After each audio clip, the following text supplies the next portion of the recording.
संत रामपाल जी महाराज एक ऐसे महान संत जिन्होंने अपनी सतभक्ति, तत्व ज्ञान, करुणा और सेवा के बल पर समाज में नई मिसाल कायम की है।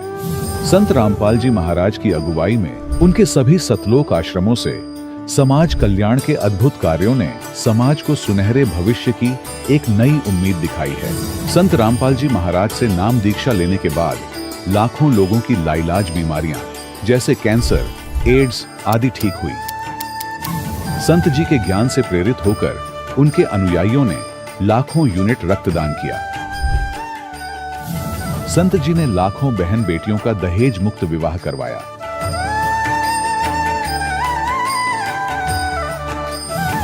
संत जी ने लाखों लोगों का नशा छुड़वाया, करोड़ों उजड़े परिवार बसे। संत जी के आश्रमों में समागम के दौरान निःशुल्क नेत्र चिकित्सा, दंत चिकित्सा प्रदान की जाती है। संत रामपाल जी महाराज द्वारा समय समय पर पर्यावरण संरक्षण के उद्देश्य से बड़े स्तर पर वृक्षारोपण किया जाता है। संत जी ने जरूरतमंदों को तत्काल राहत पहुंचाने के लिए एम्बुलेंस सेवा शुरू की। संत जी अपने अनुयायियों को देहदान के लिए प्रेरित करते हैं, जिससे मानवता की सेवा और चिकित्सा क्षेत्र में सुधार हो सके। संत रामपाल जी महाराज के सभी आश्रमों में हर रोज निःशुल्क भंडारा आयोजित किया जाता है, जहां हर वर्ग, हर जाति और हर धर्म के लोग एक साथ बैठकर भोजन करते हैं।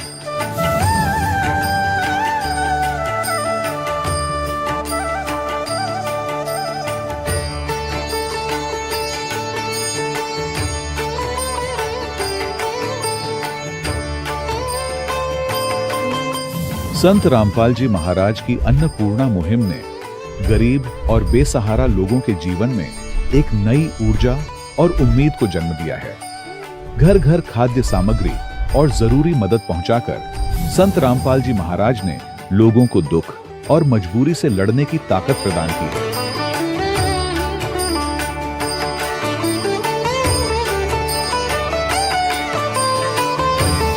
संत रामपाल जी महाराज द्वारा गरीब लोगों के लिए घर बनवाने का अद्भुत कार्य एक ऐसी मिसाल कायम कर रहा है जो सदियों सदियों संत जी की उदारता और दया भावना के तौर पर जाना जाएगा।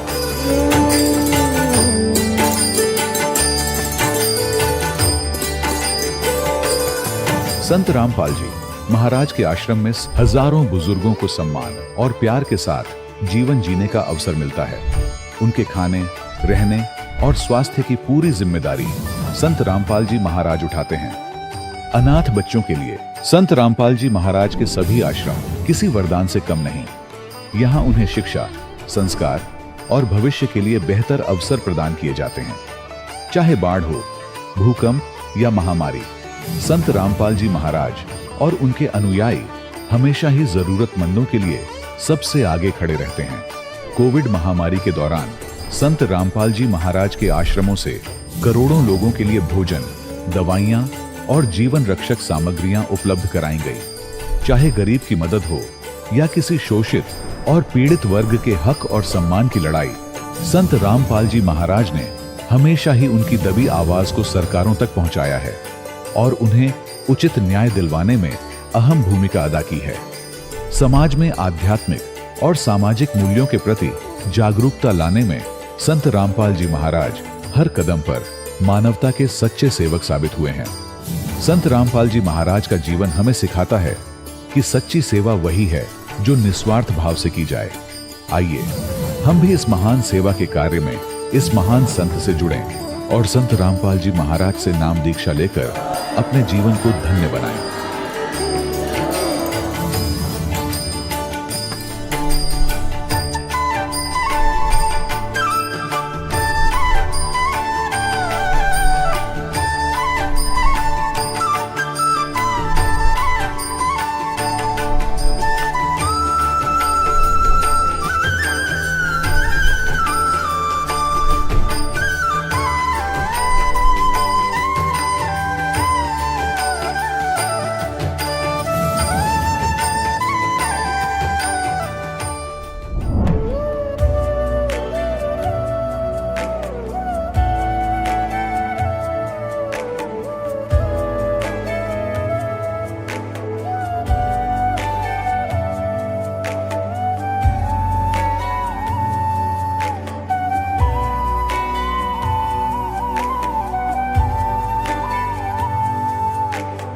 कौन ब्रह्मा का पिता है, कौन विष्णु की मां, शंकर का दादा कौन है, हमको दे बता।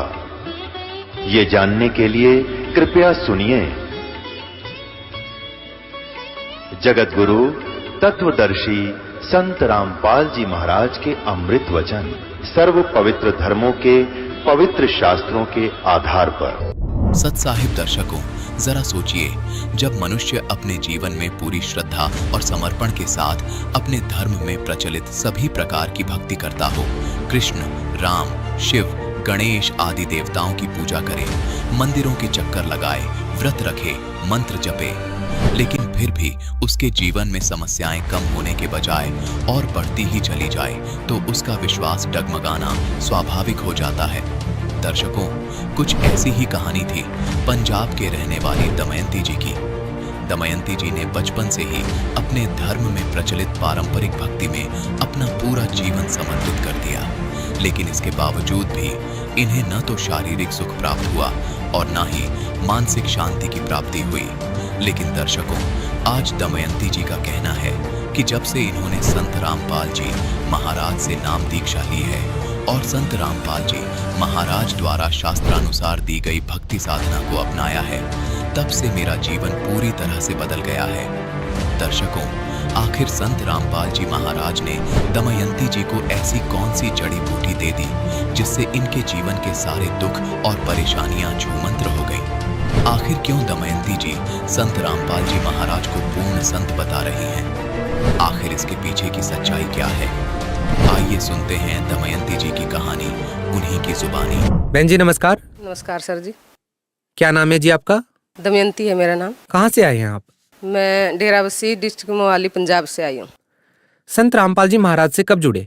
मैं 24 अगस्त 2014 को परमात्मा की शरण में गई रामपाल जी महाराज की। इससे पहले आप क्या भक्ति साधनाएं करते थे? उससे पहले सर जी हम पितर पूजा करते थे और देवी देवताओं की पूजा करते थे। मेरे भगत जी हैं अब तो जो, वो शिव जी की बहुत पूजा करते थे। क्या लाभ मिला आपको उन साधनाओं के करने से? उन साधनाओं के करने से हमें लाभ तो पता ही नहीं था लाभ क्या होते हैं, मगर हम बीमार भी बहुत रहते थे उनको करते करते, और हमारे पास पैसे की भी तंगी थी। संत रामपाल जी महाराज की शरण में आप कैसे आए?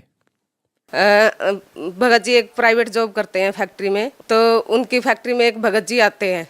वो उन भगत जी ने बताया मेरे हस्बैंड को कि आप सतलोक आश्रम चलो और वहाँ पे परमात्मा का अवतार आए हुए हैं संत रामपाल जी महाराज, वहाँ पे जाने से आपके दुख भी दूर हो जाएंगे और जो आपके मिसिज को दुख है, और वहाँ पे जाने से आपको लाभ मिलेगा।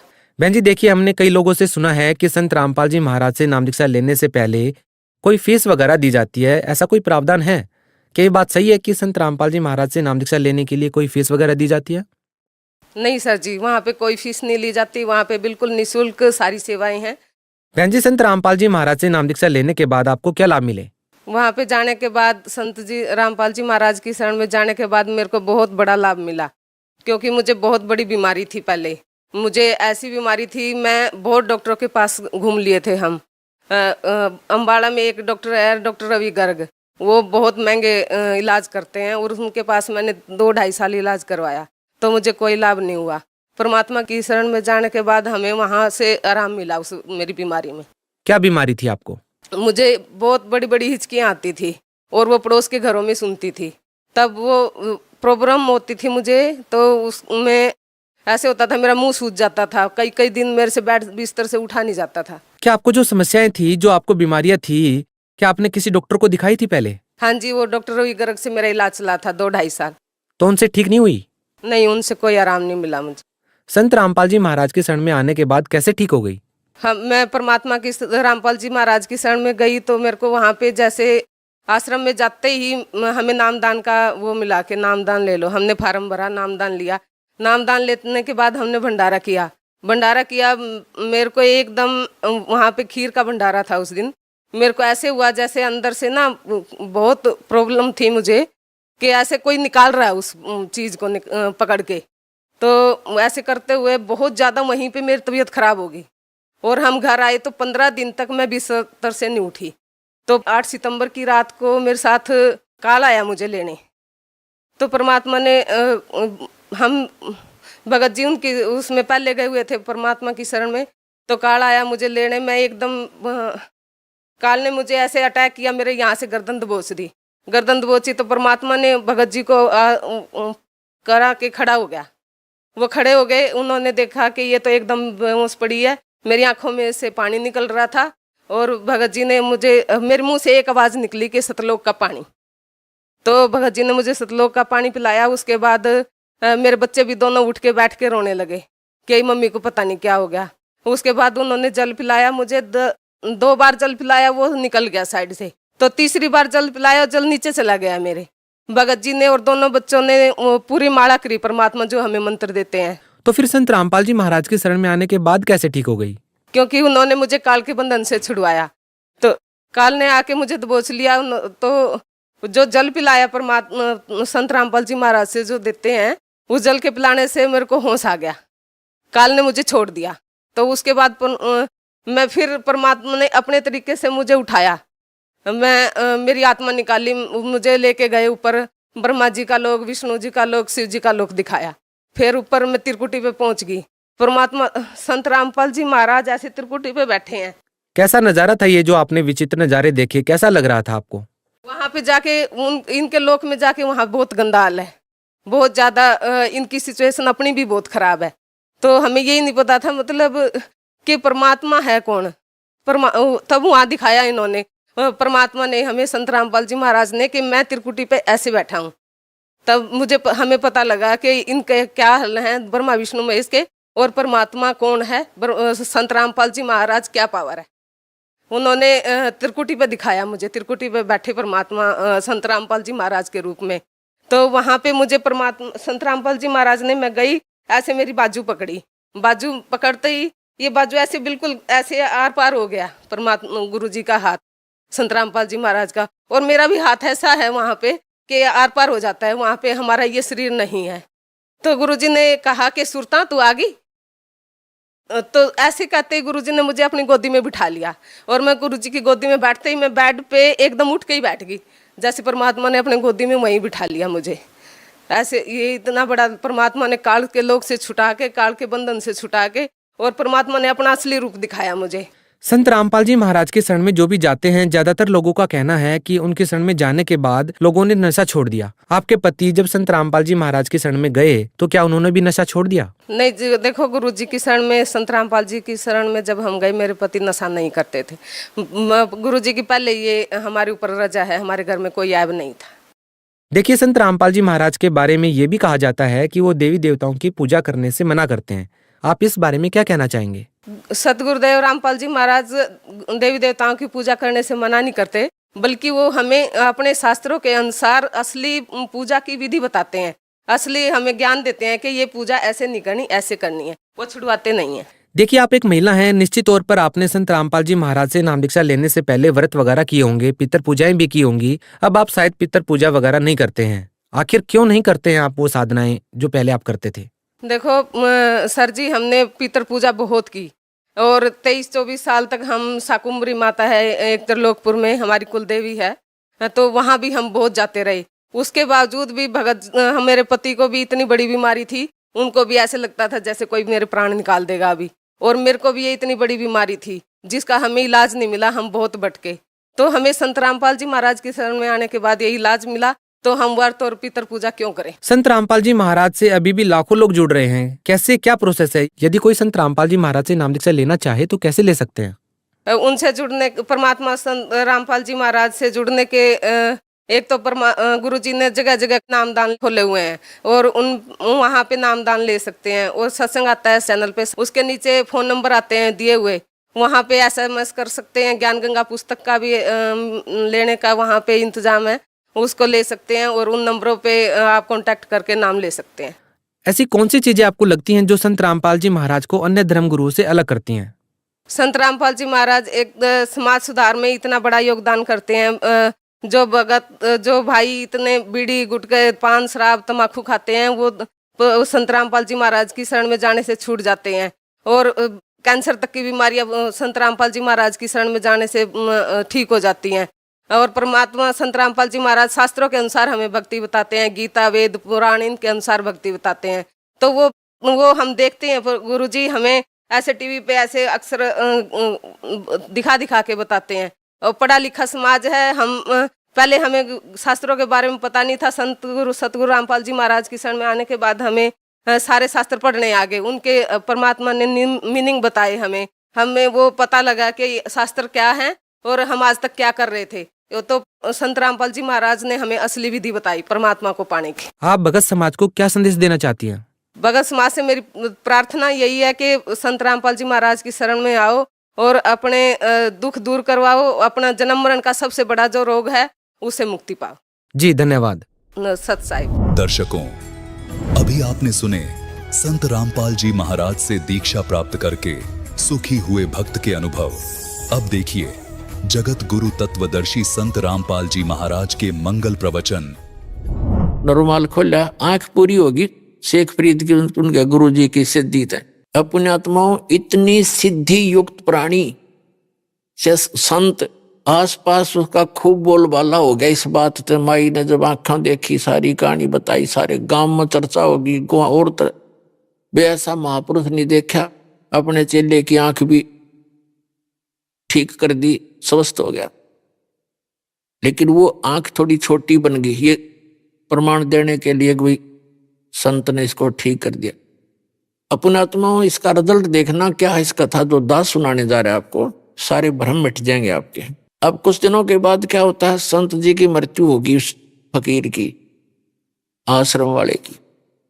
और वो चेले इस सब अच्छे चिंतित थे। एक शेख फरीद से महात्मा ज्यादा प्यार करते हैं, कहीं इसको प्रधान ना बना जाए आश्रम का।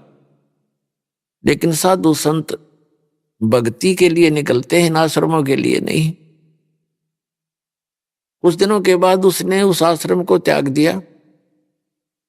कि उनके गुरुजी ने क्या बता रखा था कि बेटा ज्यादा से ज्यादा तप करो, और तपस्या ज्यादा करने से जितना शरीर को कष्ट दोगे उतना भगवान आपको मिलेगा और दर्शन देगा। अब देखो कमाल की बात है, सबके साथ ऐसे कर रखा काल ने। आप किसी हिंदू यानी सनातन धर्म के व्यक्ति ने पूछ कर देख लो भगवान कैसा है, कहते निराकार है। और किसी ईसाई को पूछ कर देख लो वो कैसा है, गॉड गॉड दिस फॉर्मलेस, भगवान निराकार है। किसी मुसलमान भक्त ने पूछ लो, वो कहेगा भगवान बेचून है, निराकार है।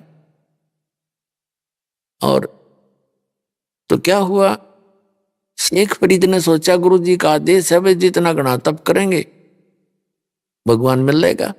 तो उन्होंने कहते हैं 12 वर्ष में 1.25 मन यानी 50 किलो अन्न खाया। 12 वर्ष, एक वर्ष में 365 दिन, और 12 वर्ष उस 12 से गुणा कर लो, और एक दिन की एवरेज निकाल कर देख लो 50 किलो कितने दानों का आटा इससे आता है। 10 ग्राम नहीं आओ एक दिन में। इतना आहार किया उसने कुल 12 वर्ष में, और तपस्या करी।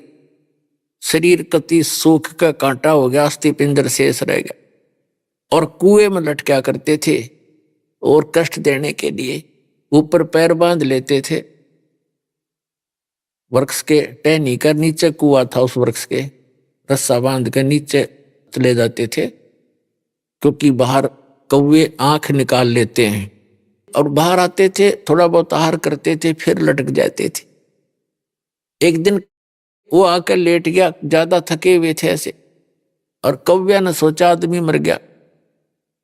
आकर बैठ गया, उसके सारे शरीर पर घूमे फिरे, उसमें कितना मांस दिखा नहीं। अस्थि पिंजर कति शेष खाल में लिपटा हुआ। माथे भागा बैठ गए कि आंख खाएंगे ये, इनमें कुछ है मांस थोड़ा सा। तब शेख फरीद ने कहा कि भाई कौव्यो, मेरी आंख ना खाइयो, मेरे शरीर पर कहीं मांस हो तुम वैसे खा लो, मेरी आंख छोड़ दो, मुझे परमात्मा के दर्शन करने हैं। आंख खराब कर दोगे तो मैं भगवान के दर्शन नहीं कर पाऊंगा। तो जब बोला तो कौवे उठ गए कि तो जीव है, जीवित है व्यक्ति। अब उसने ये सोचा कि भी अगर बाहर रहूंगा तो कौवे खत्म करेंगे मेरे को, आंखें भी खत्म कर देंगे, फिर मैं कति कंडम हो जाऊंगा, भगवान मिले नहीं, और शरीर अंत होने को हो गया। वो इस दृष्टिकोण से फिर दोबारा धीरे धीरे पैर बांधे रखे थे, सहज लटक गया। कि अब तो मर के ही निकलूंगा इसके अंदर से, या तो भगवान मिल जाएगा ना खत्म। अब वो परमात्मा आके खड़े हो गए उस कुएं के ऊपर और रस्सा पकड़ के उसको बाहर निकालने लगे। कबीर परमेश्वर अल्लाहू अकबर। तो शेख फरीद ने कहा कि भाई कौन है, मेरे साथ शरारत मत करे, क्योंकि पहले वो ऐसे कुएं में लटक रहे होते थे तो बच्चे आते थे उसके रस्से न डंडी तो घुमा देते थे। शेख फरीद कभी इधर लगता था कुएं में, कभी इधर लगता था और वो ऐसे कर लेता था। अब बच्चे हैं छेड़छाड़ कर चले जाएंगे थोड़ी देर में, वो एक बार धक्का के भाग जाते थे। उसने देखा कि इसने तो मैं बाहर ही निकाल लिया। उन्होंने सोचे अच्छा नालायक आदमी आया, तो उसने कहा भाई मुझे छेड़े मत। शेख फरीद कहता है भगवान से कि मुझे ना छेड़ और तू अपना काम कर, मैं अपना काम कर रहा हूं। तो परमात्मा ने पूछा आप क्या कर रहे हो महात्मा जी? कि मैं परमात्मा के दर्शनार्थ, परमात्मा के पाने के लिए, भगवान को देखने के लिए, परमात्मा का दीदार करने के लिए और साधना कर रहा हूं। तो परमात्मा ने कहा कि जिस भगवान की तू साधना कर रहा है, पहले तो यह साधना ठीक नहीं तेरी। परमात्मा ने कहा कि मैं हूं वो अल्लाहू अकबर। शेख फरीद ने सोचा ये तो कति पहाड़ी टकराएगा आज तक, जो तो निरा निकम्मा आदमी है, अपने आप को भगवान कहता है, फिर भी साधु अपने भाव से बोला करते हैं। तो उसने कहा भाई, शेख फरीद ने कहा कि भाई ऐसे ना बोल, तुझे पाप लगेगा। भगवान दिखाई थोड़ा ही देता है, भगवान तो बेचून है, निराकार है, और आदमी भगवान नहीं हो सकता। तो परमात्मा ने कहा कि भले आदमी, तुम्हारी थ्योरी क्या और प्रैक्टिकल क्या कर रहे हो तुम? एक तरफ ते कह रहे हो कि भगवान बेचून है, निराकार है, दिखाई नहीं दे, और ऊपर से नहीं होगा उसके दर्शनार्थ में प्रयत्न कर रहा हूं। खाक देखेगा तुम निराकार है तो क्या देखेगा, कुंडले डोरा है? तो शेख फरीद ने सोचा भाई आदमी तो काटेगा ही, तो बात तो करी कही सही इसने, पर मन में जो हमारा धारणा काफी समय से बैठी हुई होती है उसके आधार से सोचा कि भगवान तो खरी नहीं होगा, लेकिन बाखबर पूरा है तो आदमी ठीक लग गया। या बस एक के सेकंड में समझा दी, क्या करें गामकार ज्ञान का तो चमका ऐसा लग गया करे। एक का चोट से धारी आदि मिलन दाचा, उसकी एकदम बुद्धि घूमेगी, करे सचमुच एक तरफ तो हम निरा बेचून बताओ और फिर उसके दीदार के लिए प्रयत्न कर रहा, दर्शनार्थ, भगवान ने देखूंगा भगवान पाऊंगा, निराकार का पाओगा क्यों? तो फिर उसके यह बात समझ में आ गई। नो के नो पैर पकड़ दिए और लटके ने बोला महाराज मैंने रास्ता बता दे, मैं तो परमात्मा के लिए अगर छोड़ कहा था, आज तक मैंने तो शरीर का विनाश कर लिया पर मालिक आसपास नहीं मेरे। तब उसने बताया परमात्मा ने कि भाई इस तरह तो लाख वर्ष कर ले तो भी तेरा भगवान निकट नहीं आ सकता। वह विधि मैं बताऊंगा, मेरे पास है, बच्चा साधना करनी पड़ेगी जब उसकी प्राप्ति होगी। तब उसने धीरे धीरे कहने लगे थोड़ा बहुत आहार भी करना चाहिए, इस शरीर के साथ इसी दुश्मनी मत करो, बड़ी मुश्किल से मिलता है यो। इसमें कहते प्रथम अंदर संयम राखा, योग युक्त सब सतगुरु बाखै। गीता अध्याय नंबर 6 के श्लोक नंबर 16 में कहा कि अर्जुन ये योग ना तो ज्यादा खाने वाले का, ना बिल्कुल ना खाने वाले का, ना ज्यादा सोने वाले का, ना कति घना जागने वाले का कभी सफल नहीं हो सकता। प्रथम अंदर संयम राखै, योग युक्त सब सतगुरु बाखै, यानी पहले खाने पीने पर संयम करे। इतना भी नहीं खाओ दड़ी पक्का खा लो फिर अंगड़ाई टूटे, जा भक्ति कैसे करेगा? और बिल्कुल भी ना खाओ फिर भक्ति बने को ना पेट इकट्ठा हो जाए। अंदर संयम रखे, सीमित खावे, जिससे भक्ति भी बने और आलस भी ना छावे। तो शेख फरीद का फिर मोक्ष हुआ जब कबीर परमात्मा उसको मिल गए। देखो पुणात्माओं, दर्शन करना भगवान का कोई और बात है, परमात्मा के लोक में स्थायी स्थान पाने से हमें मोक्ष होगा, तब हमारा छुटकारा होगा, उसकी विधि है। जैसे भगवान शिव के साथ पार्वती माता उनकी पत्नी सदा साथ रहा करती, रोज दर्शन कराया करती, और उसका मोक्ष ना, उसको मंत्र मिला। अमरनाथ जो बना हुआ स्थान, वहां पार्वती जी को मंत्र दिया गया था। ये जो पहला आपको 5 नाम दिए जाते हैं, ये 5 नाम का दिया था। उस मंत्र से उसकी इतना मोक्ष हो गया जितना उस मंत्र से होना था। इतना अमरत्व प्राप्त हो गया उसको सच्चे दिल से भक्ति, सच्ची साधना करने से। लेकिन शिव जी के दर्शन से मोक्ष नहीं हुआ उसका। तो पुण्यात्माओं, परमात्मा 120 वर्ष, वो अल्लाहु अकबर, वो पूर्ण परमात्मा परम अक्षर ब्रह्म 120 वर्ष काशी में रहे। कितने लोगों ने दर्शन किए? 64 लाख तो शेष हो गए थे उनके उस समय, और सब ने दर्शन किए और कोई पार ना हुआ, क्योंकि उन्होंने उनके द्वारा बताई गई साधना पर विश्वास नहीं किया, वह साधना पूरी ना की और उनको एज ए गॉड ट्रीट नहीं किया। तो परमात्मा के लोक में जाने के लिए हमारी मर्यादाएं हैं, कुछ मंत्र हैं। उन मंत्रों की शक्ति से इस शरीर के अंदर जो हमारे सूक्ष्म शरीर है बॉडी के अंदर, इस स्थूल शरीर से प्रयत्न करके साधना करके हम उसको चार्ज करना हमने। और इस शरीर को छोड़ देंगे तो ऊपर का यहाँ का इस काल का दिया से प्राप्त मटेरियल है, इसको तो ये इतना सामान इसको छोड़ दे, इसके अंदर जो शरीर है वो हमारा इतना चार्ज हो जाएगा और फिर वो इससे निकलते ही और फुल स्पीड तो ऊपर जाएगा, तिरकुटी पर। इन सब के अकाउंट क्लियर मिलेंगे आपको, क्योंकि ये जो शरीर है सूक्ष्म शरीर फिर इतना लंबा हो जाएगा इससे निकलते ही भक्ति युक्त प्राणी का। जैसे आप कभी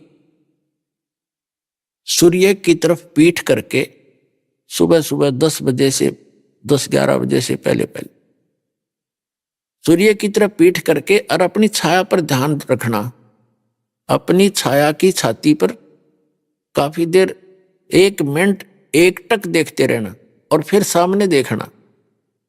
आपको जमीन से लेकर आसमान को छूता हुआ आपका सिर, नीचे पैर, इतना लंबा शरीर दिखाई देगा। तो ये शरीर इतना लंबा हो जाता है, फिर ये आत्मा यहां से स्टार्ट करती है मूल कमल से, इसमें से सूक्ष्म शरीर से, इसमें से निकलकर फिर त्रिकुटी में जाती है। त्रिकुटी ये वहां पहुंच जाता है, त्रिकुटी उस त्रिकुटी के पास ही। तो वहां यहाँ सारा क्लियर अकाउंट करके वहां पहुंच करके फिर आगे सब मंत्रों की जो भक्ति है वो स्थान स्थान पर इनको डिपॉजिट कराते चले जाएंगे, हमारा अकाउंट क्लियर होता चला जाएगा, तब हम सतलोक जा पाएंगे। तो इस प्रकार मोक्ष होगा। तो पुण्यात्माओं,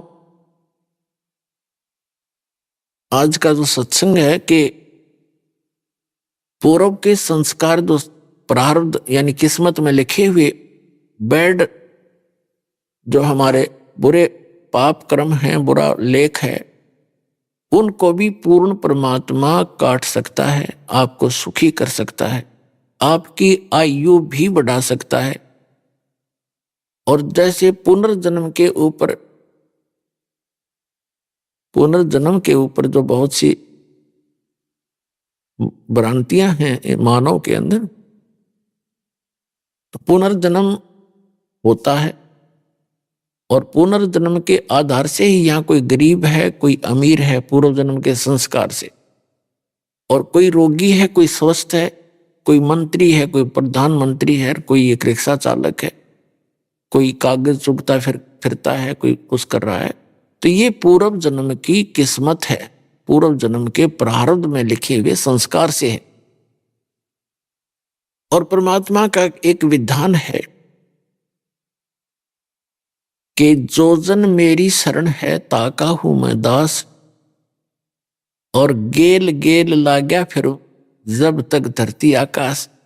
एक राबी नाम की लड़की थी, मुसलमान समुदाय में उसका जन्म था, और वो बहुत पुण्यकर्मी थी, पूर्व जन्म की संस्कारी बेटी थी, भगवान की आत्मा थी। तो वो अल्लाहु अकबर, वो कबीर परमात्मा उस बेटी को मिला जब वो घास फूस लेने के लिए जंगल में गई हुई थी अपने खेतों में।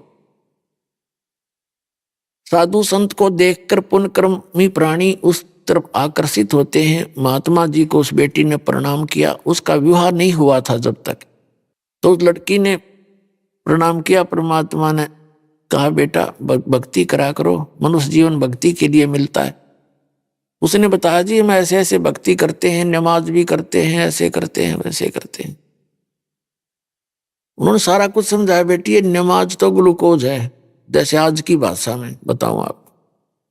और वास्तविक भक्ति जो है रोग काटने की औषधि से भिन्न है, वो मंत्र है। वो मेरे पास है बेटा, इसकी भक्ति करने से मोक्ष होगा। जिंदा महात्मा के रूप में बैठे थे। जिंदा महात्मा मुसलमानों में होते, और मुसलमानों को मुसलमानों के महात्मा की बात का जल्दी असर होता है। तो लड़की बात समझ गई, साधु संत सच्ची कहा करते हैं। उन्होंने जो दंत कथा सुन रखी थी मुल्ला और काजियों से, वो साधना वो कर ही रही थी। तो परमात्मा से उन्होंने कहा ठीक है महाराज जी, जो आप कहोगे मैं ऐसे कर लूंगी कि बेटा भक्ति कर, ये मंत्र जाप किया कर। 5 मंत्र दिए उसको पहले वाले। अब वो मंत्र करती रही, घर वालों से गुप्त रखती रही, लेकिन उसने निर्णय ठान लिया कि मैं शादी नहीं कराऊंगी, क्योंकि पूर्व जन्म की पुण्यकर्मी प्राणी थी और फिर भक्ति से और भक्ति में रंग मिल गया उसकी, और भक्ति बढ़ती चली गई, आस्था भगवान में बढ़ती चली। अब माता पिता को चिंता हुई, लड़की युवा होगी, बेटी को घर रख नहीं सकते, वह करना कंपलसरी, वह मान नहीं रही। तो आखिर में लड़की को माता पिता ने कह दिया बेटी या तो ब्याह करवा ले, नहीं हम दोनों फांसी खावांगे। अब लड़की ने सोची वे तो बड़ा साका हुआ, माता पिता मरेंगे, दोष लगेगा। तो उसने कहा ठीक है। उसने सोची विवाह कर लेती हूँ, पर आगे उस अपने पति से बात करूंगी। लड़की ने स्वीकृति दे दी, उनका निकाह कर दिया। एक अच्छे ऑफिसर, बड़े अच्छे साहब का एक नेक व्यक्ति था, मुसलमान, अच्छा यानी बुद्धिमान व्यक्ति था। एक राजा के यहाँ अधिकारी भी था, वो साहब बना हुआ था, ऑफिसर था। उसका विवाह हो गया। अब उसने जाकर के राबी ने अपने पति से कहा कि मैं आपसे एक बात करना चाहती हूँ। कहा बोलो। कि मैं संतान उत्पत्ति नहीं करूंगी और मुझे आप टच भी ना करना, यदि आपने मुझे टच कर दिया तो मैं आत्महत्या कर लूंगी। वो भगवान से डरने वाला व्यक्ति था। उसने कहा कि एक बात बता राबी, कोई बात नहीं, मैं ऐसे जुल्म नहीं करूंगा तेरे ऊपर, मैं कोई जोर जबरदस्ती तेरे साथ नहीं करूंगा, मैं अल्लाह से डरने वाला व्यक्ति हूं। लेकिन एक बात बता, आपने निकाह कबूल क्यों किया था? मना कर देती। कोई दबाव था तेरे पे? अकना कोई दबाव नहीं था। मेरे पर दबाव ये था कि मैंने कोशिश बहुत की थी, मेरे माता पिता ने मेरी एक नहीं सुनी और उन्होंने समाज के डर से आत्महत्या करने की ठान ली। तो मैंने यही सोचा था कि हो सकता है कोई अल्लाह से डरने वाला भक्त होगा तो मेरा जीवन रह जाएगा, नहीं मैं आत्महत्या कर लूंगी। मैं इसलिए विवाह किया है, मेरे माता पिता समाज के डर से मुझे घर नहीं रख सकते थे। तो समझ गया सारी कथा 1-2 मिनट में। फिर उसने कहा कि देख राबिया, बात सुन ले, मेरा भी समाज है, मेरा भी कुल है, ठीक है, मैं तुझे टच नहीं करूंगा, मेरी बहन की तरह रहेगी, लेकिन समाज की दृष्टि में रहना पड़ेगा मेरी पत्नी के रूप में। अपने तेरा अलग मकान बना दूंगा और तू अपना भक्ति करना, मैं अपना और विवाह कर लूंगा। मुसलमानों में कई विवाह हो जाते हैं। उसने ऐसा ही किया और वो लड़की अपना 100 शुक्र मनाया अल्लाह का। अब उस लड़की ने क्या किया, जो परमात्मा से प्राप्त भक्ति वह तो छोड़ दी, क्योंकि वो तो एक दिन मिल ले, और वह समाज का हर रोज देखते हैं कि सब एक ही जैसी साधना कर रहे हैं, तो वह छोड़ दी, वह उन्हीं वाली करने लगी। 2-4 वर्ष साधना की उसने। फिर शादी होने के बाद वहां के सामाजिक लोग जैसा भी कर रहे थे वो ही करने लगी। नमाज करे 5 वक्त, अपना जैसे भी। जब वो होगी 50 वर्ष के आसपास तो ये हज करने जाते हैं मक्का में। तो उसने अपने पति से कहा कि मैं हज करने जाना चाहती हूं। उसने देखा कि 50 साल की उम्र होगी, आज तक ये कभी मैंने बाहर की औरतों के साथ बैठी भी नहीं देखी, और सीधी आत्मा की। उसने कहा कि आप जा सकते हो, मुझे तो समय नहीं है, ना मैं भी तेरे साथ चलता। वो कहने लगी मैं चली जाऊंगी। तो उसने कहा कि आपके साथ कोई सवारी का प्रबंध कर देता हूँ, ऊंट वगैरह आपके लिए व्यवस्था कर देता हूँ, नौकर साथ चला जाएगा। वो कहने लगी नहीं, मैं पैदल जाऊंगी। भावना थी कि पैदल जाऊंगी और ज्यादा लाभ मिलेगा, और भी बहुत सी बहनें जा रही हैं, मैं साथ चली जाऊंगी। एक अच्छा, वो चली गई। जब मक्का से 50-60 किलोमीटर मील 60 मील जब रहेगी तो चलते चलते कोई आगे जा रही थी, कोई पीछे रह जाती थी, कोई थक जाते थे, यात्री बैठ जाते थे। तो दोपहर का समय था, राबिया मरुस्थल से गुजर रही थी। वहां एक कुआं था और उस कुएं के पास ही कोई झाड़ी के एक स्थान था, उसमें कुतिया ने बच्चे दे रखे थे, उसके छोटे छोटे बच्चे थे। और वो प्यास से इतनी व्याकुल थी कि यदि उसको जल ना मिलता तो शायद ही चंद घंटों की मेहमान थी, मर जाती। अब वो देखा उसने, कुत्ती राबिया की तरफ भागी आई, उसके चरणों में लेटे, फिर कुएं में जाकर झांके और फिर भागी आवे। वो समझ गई कि यह प्यासी है। वहां जाकर देखा राबिया ने कि वहां कोई ना कोई बाल्टी है ना कोई रस्सी है, पानी अवश्य है कुएं के अंदर। अपनी आत्माओं, ऐसी प्यारी आत्माओं, ऐसी समर्पित आत्माओं को रास्ता ना मिलने से कैसे दुखी होते हैं, सही मार्ग ना मिलने से। उस लड़की ने आव देखा ना ताप देखा, लंबे लंबे सिर के बाल थे, वो बाल पाड़ने शुरू किए फटाफट। आधे से ज्यादा सिर के बाल सारे पाड़ दिए, लहूलुहान होगी, और उससे रस्सी बांटी लंबी। अपने कपड़े उतारे, मोटे मोटे कपड़े होते थे पहले खद्दर के, और कुएं में फांसे हुए बालों की रस्सी से बांधकर उसको बाहर निकाला। एक मटका पड़ा था, खड्डा सा था, मटका टूटा हुआ, उसके ठेकरे में, उस टुकड़े में कपड़े निचोड़े, फिर निकाले, फिर निचोड़े। और एक कुतिया खूब छिका दी, और फिर अपने पूछ पाछ के सरने, और फिर कपड़े पहनकर और चलने की सोची थी। उसी समय वो मक्का उठ गए, वो मक्का मकान पूरा मंदिर, और कुएं के साथ में आकर लग गया, जैसे प्लेटफार्म पर रेलगाड़ी लग गया करे। उसने, राबिया ने देखा, अब राबिया ने देखा कि मक्का आ गया। मक्के के लिए एकदम दौड़ के गई इसमें, और सजदा करवा, सजदा करने लगी, इतने वहां से मक्का उठा। उसी समय एक इब्राहिम सुल्तान अधम नाम का एक राजा था। वो आत्मा कबीर परमात्मा की प्यारी थी, परमात्मा के ज्ञान को समझ चुका था, मुसलमान था, और वो राज त्याग कर सन्यासी हो गया था। वो वहां गया हुआ था मक्का में, क्योंकि संत वहां जाते हैं जहां श्रद्धालु इकट्ठे होते हैं। और वो इब्राहिम सुल्तान उनको समझा रहा था, ये मक्का नहीं एक मकान है भाई, इसमें अल्लाह नहीं है, उसकी पूजा की विधि भी आपको पता नहीं है, मैं बताऊंगा। वो ऐसा चर्चा चल रही थी। इतने में देखा सबने कि मक्का कहाँ गया, मक्का कहाँ गया, अरे मक्का कहाँ गया। तो इब्राहिम सुल्तान अधम कहते हैं कि मक्का नहीं मकाम, और गया रांड के लैंड कोनों का अधम सुल्तान। तो अपने आत्मा सोचने की बातें हैं कि उस महापुरुष ने इतनी, जिसके लिए मक्का उठ के चला गया, उस औरत को, उस बहन को सुल्तान अधम ने कहा कि एक नालायक बहन को लेने गया, एक नालायक स्त्री को। अब वो तो नालायक कह रहा है, और वहां मक्का उठकर उसके लिए गया, अराबी के लिए। तो पूरे मुसलमान धर्म में वो एक बहुत ही आदरणीय बहन होगी कि भक्ति ईमान लाओ तो ऐसा लाओ। अब वो क्यों कह रहा था, वो इसलिए कह रहा था कि इसने वह सही भक्ति दी छोड़, फिर डले ढूंढ लाएगी, और उस भक्ति से इसके अंदर ये सिद्धि शक्ति मालिक की दी हुई उस भक्ति से है, इसके लिए परमात्मा कर रहा है। अब इसकी बुद्धि खुल है नहीं। अपने आत्माओं, जैसे शेख फरीद के गुरुजी थे, उनमें कितनी सिद्धि थी, आंख भी ठीक कर दी, लेकिन मोक्ष नहीं था। तो इस आंख ने के फूका 10 दिन पीछे फिर जल जाती है। तो जो मोक्ष नहीं हुआ, तो इन सिद्धियां ने भी के चाटा। परमात्मा कहते हमारे शब्द के अंदर हम जो मंत्र देते हैं, शब्द मैल में सिद्धि 24, हंस बिछोड़े विश्व बीसा। कहते हैं हमारे शब्द में, इस नाम से आप में 24 सिद्धि आ जाएंगी, लेकिन इसको प्रयोग करने लगे तो यहीं के यहीं रह जाओगे। आपकी टायर पंचर हो जाएगा, आपकी गाड़ी में, दुनिया में प्रभुता अवश्य हो जाएगी, इसको छूना भी नहीं तुम। और उसने टायर पंचर कर दिया 4 साल की भक्ति में। वो सिद्धि तो थी उसकी, मालिक साथ था अपनी बेटी के। जब जिसने इतनी कुर्बानी कर दी, इतनी भावना नहीं, उसकी आस्था टूट जाती, तो वहां मक्का उठा के धर दिया मालिक ने, ले बेटी तो ये मक्का मार ले माथा, यही धर दिया उठा के तेरे लिए।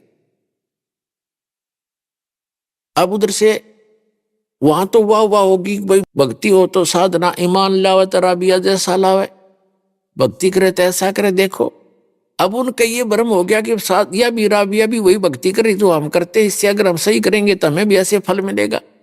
लेकिन उनको जड़ का पता नहीं था, वो साधना कौन सी कर चुकी थी और फिर तो वह गुमराह हो चुकी थी। उस बैटरी पीछे की चार्ज से उसको मालिक साथ दे रहा था। जो जन मेरी शरण है ताका हूं मैं दास, और गेल गेल लग गया फिर जब लग धरती आकाश। अगले जन्म में वो लड़की मृत्यु को प्राप्त हुई, एक बांसुरी नाम की लड़की हुई, और उसने खूब परमात्मा की महिमा गाई। फिर कहते हैं वैसा बनी फिर वह अगले तीसरे जन्म में।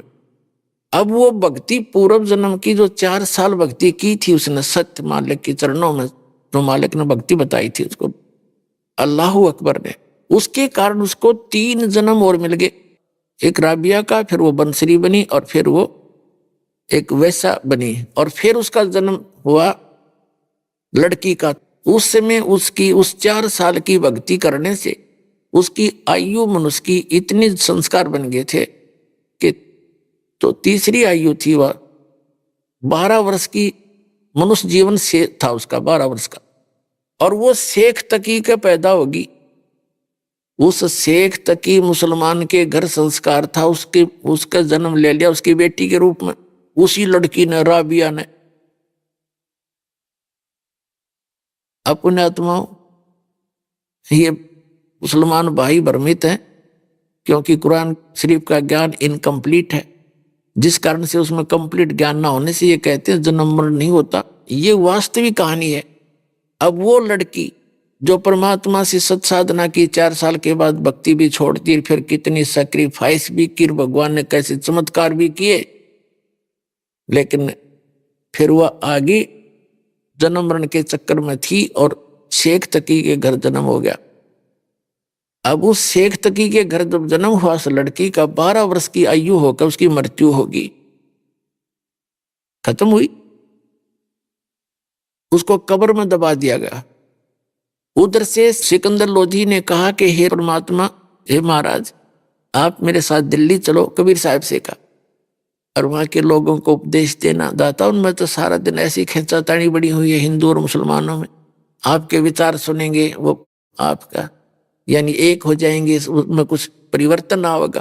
परमात्मा ने सोची चाल भाई, अब शेख तकी तो मरोड़ी खा ही रहा था, उससे राजा से नाराज था क्योंकि उसकी तब पोस्ट खत्म होने को जा रही थी, उसका पद खत्म होने जा रहा था। कबीर साहब के अंदर आस्था राजा की होगी क्योंकि वो तो प्रत्यक्ष भगवान आए हुए थे और उसके इतने दुख दूर कर दिए जिसका लाग गए सोतन जाने।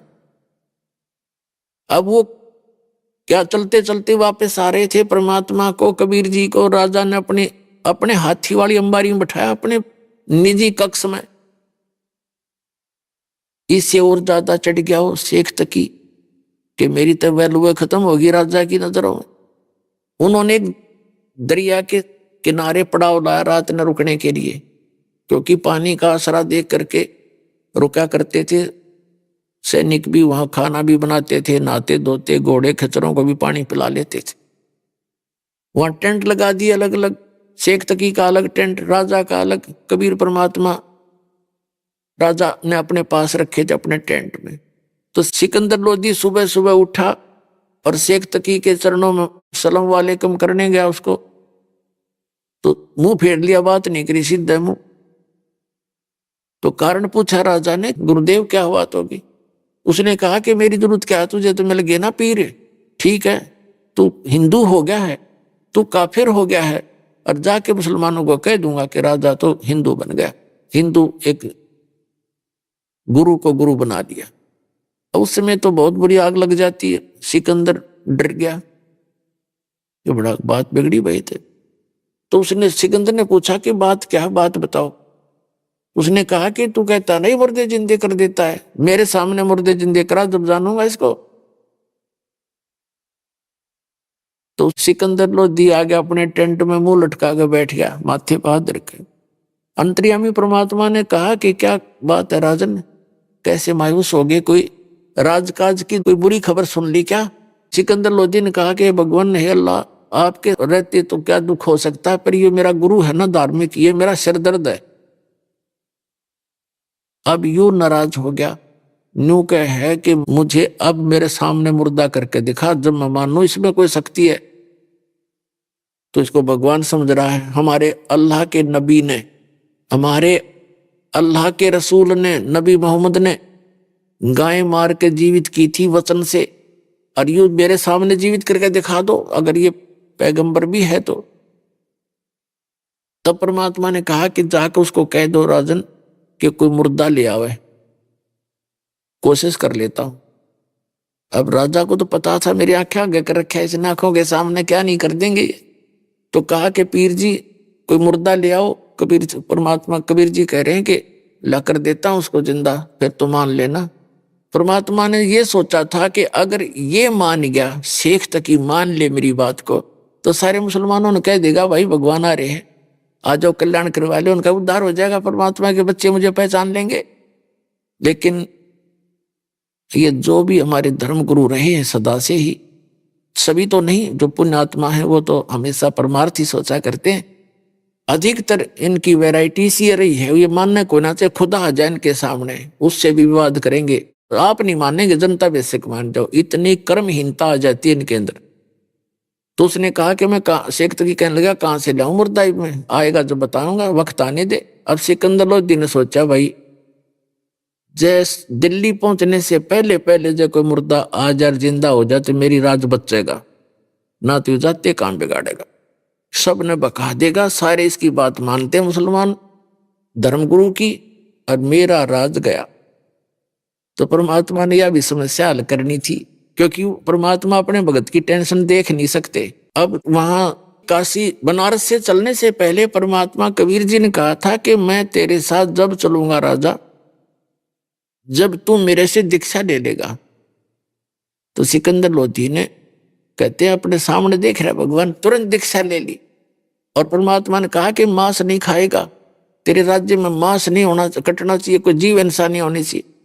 तो सिकंदर लोधी ने कहा भगवान मैं राज्य में मुनादी जरूर करा दूंगा कि जीव हिंसा ना करना, लेकिन मेरी मानने का कोई नहीं, क्योंकि ये मुसलमान जो मांस खाते हैं और ये मैं शायद नहीं कर पाऊंगा, मैं नहीं खाऊंगा, मैं प्रतिज्ञा करता हूं।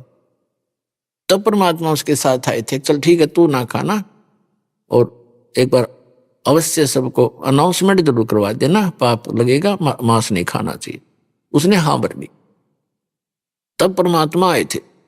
तो उधर से क्या हुआ कि एक लड़का 12-13 साल की वर्ष की आयु का मृत्यु को प्राप्त हो गया। तो कुछ कबीले ऐसे होते हैं जो ना तो दफनाते हैं, जमीन में नहीं गाड़ते, कब्र नहीं बनाते, और नहीं जलाते हैं, वो क्या करते हैं जल प्रवाह कर देते हैं उसको, वो उनका अंतिम संस्कार है। एक कोई घास फूस का पूला सा बना के उसके ऊपर आदर से रख देते हैं और उसको जल प्रवाह कर देते हैं। ऐसे अंतिम संस्कार किया हुआ एक 12-13 वर्ष की आयु का लड़के का शव आ रहा था उसी दरिया से। तब सैनिकों ने देखा जी मुर्दा आ गया, मुर्दा आ गया। तो सिकंदर लोधी का जान में जान आई, को आ गया तो मेरे पीछा छुटेगा, रिब कर देंगे काम, यू मान जाएगा फिर शेख तकी। तो इतने में सब इकट्ठे हो गए, शेख तकी भी आगे, कबीर साहब को बुला लिया। तो कबीर साहब ने कहा शेख तकी पहले तय कर, कहीं फिर पीछे तो नंबर बनावा तो मैं भी कर दूं। तो शेख तकी सभी ने कहा जी ठीक है करो आप। वो लोग अपने पंतर मंत्र उजारिया, इतने काफी देर डाउन स्ट्रीम में पहुंच गया मुर्दा बहता हुआ। तब शेख तकी कहता है ये तो न्यू चावे था कि मैं करता रहूं, इतनी चला जाए, मुर्दे जिंदे होते हैं क्या, वो तो कयामत के समय होंगे, कयामत आएगी तो सब जिंदे करे जाओगे। परमात्मा ने कहा कि ठीक है शेख तकी डट जा। कबीर साहब ने ऐसे संकेत किया उसको, जैसे मुर्दा जा रहा था पानी में बहता हुआ, तो उसको ऐसे किया था, वो उल्टा चल पड़ा मुर्दा, जैसे इंजन वाली नौका चलती है अपोजिट अप स्ट्रीम में। अभी आपने सुने संत रामपाल जी महाराज के मंगल प्रवचन। आइए अब सुनते हैं संत रामपाल जी महाराज से नाम दीक्षा लेकर सतभक्ति करके अद्भुत लाभ प्राप्त करने वाले अनुयायी के विचार। दर्शकों, यदि कोई व्यक्ति अपनी परंपरागत भक्ति को ही सर्वश्रेष्ठ मानता हो, लेकिन वास्तव में वो शास्त्र विधि को त्याग कर मनमाना आचरण कर रहा हो, और उसे ये पता चल जाए कि आज तक उसने जो भक्ति साधना की वो व्यर्थ थी, तो उस व्यक्ति पर क्या बीतेगी। दर्शकों, ऐसी ही कहानी थी उत्तर प्रदेश के रहने वाले अजीत जी की। अजीत जी पहले हिंदू धर्म में प्रचलित सभी भक्ति साधनाओं को किया करते थे, लेकिन फिर भी ना ही इन्हें शारीरिक सुख मिला और ना ही मानसिक शांति। दर्शकों, जब इतनी भक्ति साधना करने के बाद भी कोई लाभ नहीं मिला तो अजीत जी ने निरंकारी पंथ को अपनाया। लेकिन दर्शकों, अफसोस, वहां से भी इन्हें निराशा ही हाथ लगी। लेकिन आज अजीत जी का कहना है कि जब से मैंने संत रामपाल जी महाराज की शरण ग्रहण की है, तब से मेरी जिंदगी पूर्ण रूप से बदल गई है। आज मैं शास्त्र अनुकूल भक्ति साधना कर रहा हूं। दर्शकों, आइए जानते हैं आखिर क्यों अजीत जी ने निरंकारी पंथ को छोड़कर संत रामपाल जी महाराज द्वारा बताई गई भक्ति साधना को अपनाया। सुनते हैं अजीत जी की कहानी, उन्हीं की जुबानी। नमस्कार सर। सत सर। सर, क्या नाम है आपका? अजीत दास। अजीत जी, आप कहाँ से हैं? मैं जौनपुर उत्तर प्रदेश से हूँ भगत जी। अजीत जी, संत रामपाल जी महाराज से नाम दीक्षा आपने कब ली? मैं 6 अक्टूबर 2019 को संत रामपाल जी महाराज की श्री चरणों में आया। अजीत जी, संत रामपाल जी महाराज से नाम दीक्षा लेने से पहले क्या आप कोई भक्ति साधना भी करते थे? सर जी, मैं निरंकारी मिशन से था। सन 2000 से लेके 2019 तक मैं निरंकारी मिशन में जो है सत्संग वगैरह में जाता था, वहाँ से नाम दीक्षा भी लिया था। सर, आपने बताया कि आप निरंकारी पंथ में लगभग 19 साल तक रहे, तो फिर संत रामपाल जी महाराज की शरण में आने का क्या कारण बना? सर, संत रामपाल जी महाराज की शरण में आने का दास को ऐसे कारण बना। दास जो है भूत प्रेतों से बहुत दुखी था और आर्थिक रूप से भी दुखी था। तो मैं सोचा कि ओके, उसके बाद मेरी जो पत्नी है, पत्नी के ऊपर भी भूत आते थे और दास जब घर में सोता था वहाँ पे भूत प्रेत जो है मुझे आके दबाते थे। जैसे रात को 12-1 बजे 3 बजे कभी भी दबा देते थे, अकेला सोता था। मैंने बहुत लोगों के पास गया जो देवी देवताओं की भक्ति करते हैं, उनके पास गया कि मेरे साथ ऐसा ऐसा हो रहा है। तो उन्होंने बोले कि भाई आपके घर में बहुत सारे भूत हैं, उनकी वजह से प्रॉब्लम हो रही है। तो वो देखते थे, देखने के बाद जो है वो बोलते चलो आपको ठीक हो जाएगा। लेकिन 1 महीना 1.5 महीना ठीक रहता था, फिर वैसी प्रॉब्लम चालू हो जाती थी। यहाँ तक कि जो निरंकारी मिशन के जो लोग हैं, जो बुजुर्ग उसमें महाराज लोग हैं, उनसे मैंने बात किया कि जो है हमारे साथ ऐसा हो रहा है, मतलब भूत प्रेत हमें बहुत परेशान कर रहे हैं। तो बोलते हैं कि भाई भूत प्रेत होता ही नहीं। और तो दास के मन में यही है कि अब इनको हम कैसे बताएं कि भूत प्रेत होता है कि नहीं होता, ये मेरे साथ घट रही है, ये रियल हो रहा है। दास को इतना पता था कि मनुष्य जीवन जो है मोक्ष के लिए मिलता है, लेकिन जो है हम कहें कि जब हमारे जो निरंकारी मिशन में रहते हुए भी अगर हमें भूत परेशान कर रहे हैं तो हमें ये मोक्ष क्या खाक देगा। आज हमें डाउट हुआ कि हमें मोक्ष यहाँ से नहीं मिलेगा। और क्योंकि हम निरंकारी मिशन में जाते थे तो हमने सोचा कि ये सही मतलब सच्ची साधना है, इसके वजह से हम उसमें जो है मन लगा के भक्ति करते थे। भक्ति करने के बावजूद जब भूत परेशान करने लगे तो हमारे मन में परमात्मा ने प्रेरणा की कि जब ये भूत परेशान कर रहे हैं तो भगवान का मार्ग हो ही नहीं सकता। अगर भगवान का मार्ग होगा तो वहाँ पे भूत परेशान ही नहीं करेंगे। तो दास ने ऐसे चारपाई पे बैठा था, फिर मतलब दुखी मन से परमात्मा को याद किया कि हे परमात्मा, आप कहाँ पे हो, अगर इस धरती पर हो तो कहाँ पे हो। 10 मिनट बाद जो है परमात्मा ने दास के अंदर प्रेरणा की कि बेटा चलो YouTube पे जो है भविष्यवाणी खोज। मैंने भविष्यवाणी को सर्च मारा, मैंने YouTube तुरंत निकाला और YouTube पे मैंने भविष्यवाणी को सर्च मारा। मैंने भविष्यवाणी को सर्च मारने के बाद उस भविष्यवाणियों में राजेश भटनागर जी बता रहे हैं कि नास्ट्रेडमस ने भविष्यवाणी की थी, फ्लोरेंस ने भविष्यवाणी की थी। कई ऐसी भविष्यवक्ता है जो संत रामपाल जी महाराज के ऊपर भविष्यवाणी किए हैं कि वो ऐसा महान संत आएगा जो ऐसे आध्यात्मिक ज्ञान वो खोलेगा, उस ज्ञान से पूरी दुनिया नतमस्तक होगी। और जितने अपने को ज्ञानी कहलाएंगे, जितने भी बड़े बड़े धर्म गुरु हैं, वो सब जो है शर्म से झुक जाएंगे उस ज्ञान के आगे। तो वो जगत का तारणहार होगा। तो दास को बहुत खुशी हुई। फिर लास्ट में जब परमात्मा संत रामपाल जी महाराज का नाम बताते हैं कि वो संत कोई और नहीं, वो संत रामपाल जी महाराज हैं, तो मैंने अपने ऐसे माथे पे हाथ मारा कि आज तक वो संत रामपाल जी महाराज भारत देश में हैं और उनका नाम तक मैं नहीं जानता। तो मैंने जैसे ही संत रामपाल जी महाराज का मैंने यूट्यूब पे नाम डाला, हम कहे अगर आप सच्चे गुरु हो, इस धरती पे आप ही जगत के तारणहार हो, तो मैं आपके सत्संगों से पकड़ लूंगा कि आप जो है सच्चे गुरु हैं। तो दास ने जो है वेद से कंपेयर किया, वेद से गुरु जी का ज्ञान कंपेयर किया, कुरान से किया, बाइबल से किया, फिर गुरु ग्रंथ साहब से किया, गीता से किया। जब सारे ज्ञान को मैंने कंपेयर किया, उसके बाद मालिक का ज्ञान मैंने सुना। सुनने के बाद मेरी आत्मा यही बोली कि आप ही वो संत हो, जगत के तारणहार हो। दुनिया कुछ भी कहे, लेकिन आप ही वो सच्चे गुरु हो, और आप ही हो जिससे सबका मोक्ष होगा। फिर उसके बाद मैंने संत रामपाल जी महाराज की श्री चरण कमलों में आके नाम दीक्षा लिया। अजीत जी, संत रामपाल जी महाराज की शरण में आने के बाद क्या आपको कोई लाभ भी मिले? जी हाँ भगत जी, दास को बहुत सारे लाभ हुए परमात्मा की दया से। पहला लाभ तो हुआ, जो मैं भूत प्रेत बाधा से परेशान था, हमारे घर में जो भूत आते थे, तो वो परमात्मा ने दया की है, आज भूत प्रेत नहीं आते, सब भाग गए। उसके बाद जो है दूसरा लाभ हुआ दास को, हमारे पिताजी को राइट साइड किडनी में 9.3 mm की स्टोन था। तो उस स्टोन को हम बाबा रामदेव जी की दवा है, जौनपुर से हम करते थे, एक डॉक्टर थे BMS के, वहाँ से हम करते थे। तो उनकी जो है मतलब लगभग 6 महीने तक हमने दवा खिलाने के बाद अल्ट्रासाउंड करवाने के बाद जो है पथरी जो है निकली नहीं, वैसी की वैसी थी। तब उसके बाद जो है तब पिताजी जो है निरंकारी में थे, तो फिर उसके बाद पिताजी को मैंने बोला कि स्वयं परमात्मा आए हैं, सदगुरु श्री रामपाल जी महाराज के रूप में इस धरती पे, आप उनकी शरण में आओ, नाम दीक्षा लो और परमात्मा दया करेंगे।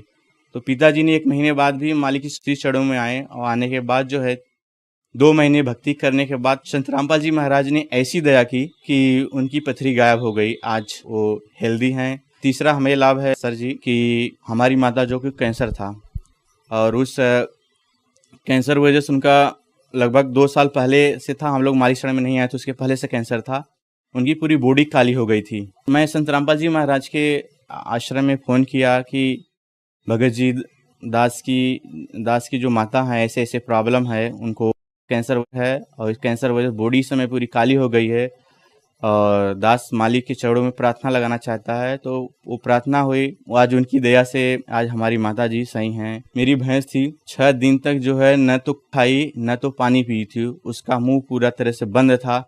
और उसके बाद जो है वो जो डॉक्टर थे भैंस के, उस डॉक्टरों ने बोला कि हमारे बस की बात नहीं है, और इस भैंस को सिर्फ परमात्मा ही बचा सकते हैं, भगवान ही बचा सकते हैं, और आपकी नसीब के ऊपर बचा सकता है।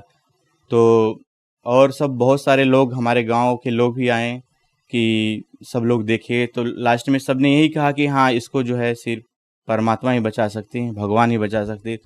तो दास भी बोला कि हाँ, इसको अब सिर्फ परमात्मा ही बचा सकते हैं, और परमात्मा संत रामपाल जी ही बचा सकते हैं इसको। तो दास ने संत रामपाल जी महाराज के श्री चरण कमलों में अरदास किया, तो परमात्मा की दया हुई।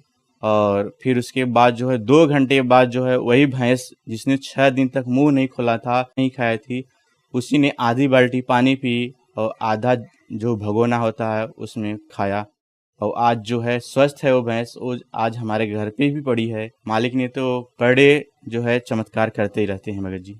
सर, संत रामपाल जी महाराज से नाम दीक्षा कैसे ली जा सकती है? सर, संत रामपाल जी महाराज से नाम दीक्षा बहुत आसानी से आप ले सकते हैं।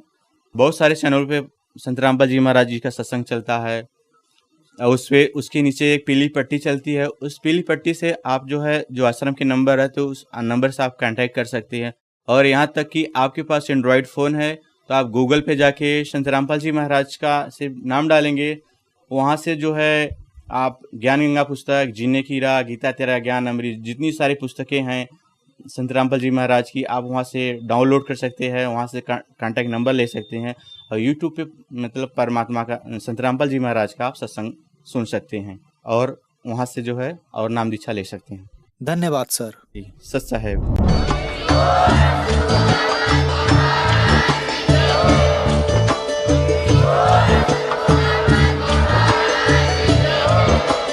आप सुन रहे थे जगत गुरु तत्वदर्शी संत रामपाल जी महाराज जी के मंगल प्रवचन। अधिक जानकारी के लिए विजिट कीजिए हमारी वेबसाइट www.jagatgururampalji.org।